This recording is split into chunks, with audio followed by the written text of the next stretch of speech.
Hi friends तो good morning. तुम्हारा सबाई केमन आछो? आशा करी भालो आछो। आमिও खूब भालो आछि। तो आज की होच्छे आमार जीवने खूब एक गुरुत्वपूर्ण और स्पेशल दिन। तो आज होच्छे आमार एनिभार्सारि। तोमरा सबाई खूब आशीर्वाद करो जेन आमरा सारा जीवन एइभाবে हासि खुशी थाकते पारी।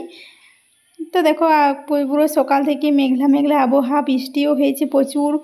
गत 3-4 दिन धरे बृष्टि चलेई जाच्छे थामार कोनो नाम नेই। 4 दिन যাবত কোনো বৃষ্টি পুরো হচ্ছে, ঘর থেকে বাইরে হওয়া যাচ্ছে না, এত বৃষ্টি। তারপর ফ্রেশ হয়ে চা বানালাম। আজকে একটু সকাল সকালেই ঘুম থেকে উঠেছি। দেখো আবারও বৃষ্টি শুরু হয়ে গিয়েছে। বাবা এসেছে আজ 3 দিন হয়ে গেল। এই বৃষ্টির কারণে বাবা আর বাড়িতে যেতে পারছে না। মেয়ে দেখো এইখানে, আজকে কিন্তু বাবা বাড়ি যাবেই বলছে যে আজ যাবোই যা হোক করে।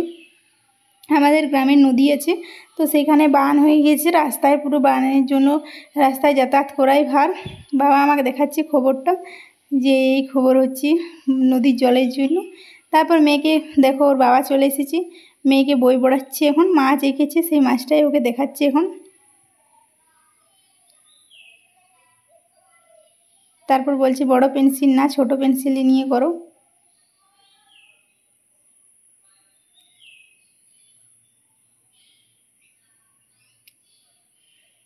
তারপর বাবা চলে যাবে। তো তোমাদের দাদাভাই এখন বাবাকে বাস স্টেশনে ছাড়তে যাচ্ছে। মেয়ের জন্যই ছাতাটা নিয়ে এসেছে। তো মেয়ে দেখো ছাতাটা নিয়ে কি পরিমাণ খুশি আর কি করছে দেখো ছাতাটা নিয়ে। তারপর দেখো আমাদের আঞ্জির গাছটাতে অনেকগুলো পেয়ারা ধরেছে, দেখো অনেকগুলো। তারপর রুটি বানালাম সকালে। তো আমাদের দুই বান্ধবীর এখন দেখো কাজবাজ মোটামুটি কমপ্লিট, তাই দুই বান্ধবী এখানে একটু ভেগ চলছে। আবহাওয়া দেখো প্রচুর খারাপ, তার মধ্যে ভাবলাম কিছু কাচা ধোয়া করি। তো ওয়াশিং মেশিনের কিছু কাচা ধোয়া করলাম।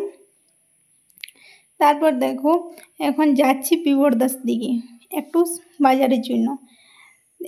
তারপর আমি আর আমার মেয়ে বসেছি এই দিকে, আর আমার বান্ধবী ওই দিকে। তো এখন আমার সব সময়ের সঙ্গী, ওনাকে ডাক্তার ঘর নিয়ে যাওয়া হচ্ছে। তো জল দেখো ক্ষেতগুলো পুরো পুকুরের মতো হয়ে গিয়েছে। তারপর দেখো এখন বাড়িতে চলে এসেছি। ওখানে ভিডিও করা হয়নি, ডাক্তার ঘর গিয়েছিলাম ও দাঁত দেখানোর জন্য। মেয়ে দেখো এখানে এখন বসে আছে, রাস্তায় ঘুমিয়ে গিয়েছিল।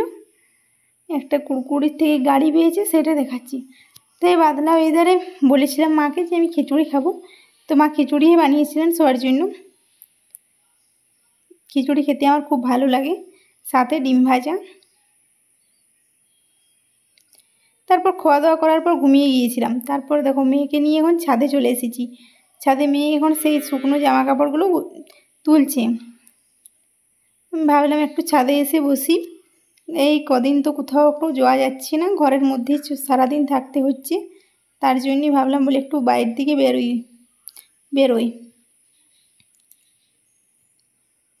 দেখো এতক্ষণে আবহাওয়াটার তো মোটামুটি একটু ঠিক আছে। তারপর সন্ধ্যা দিকে দু বান্ধবী রেডি হয়ে গিয়েছি অ্যানিভার্সারির জন্য। তো আমার পুরো অ্যানিভার্সারিটা তোমরা দেখতে থাকো।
অ্যানিভার্সারি তো সেরকম কিছু করার ইচ্ছা ছিল না, তো মোটামুটি এই প্রথমবারই কেক কাটলাম, যেটা সত্যি কথা। পোকায় পুরো এই শাড়িটা আমাকে তোমাদের দাদাভাই গিফট করেছে অ্যানিভার্সারি হিসেবে, আর আমি ও যে শার্টটা পরেছিল ওই শার্টটা আমি ওকে গিফট করেছি। তো দেখো মোটামুটি তো সব কিছু ভালো মোটামুটি কমপ্লিট হয়ে গিয়েছে। তো আজকের ভিডিওটা তোমাদের কেমন লাগলো প্লিজ কমেন্ট করে জানিও। ততক্ষণ পর্যন্ত সবাইকে টাটা। তোমরা সবাই খুব ভালো থাকবে, সুস্থ থাকবে। দেখা হচ্ছে আবার নতুন কোনো ব্লগে।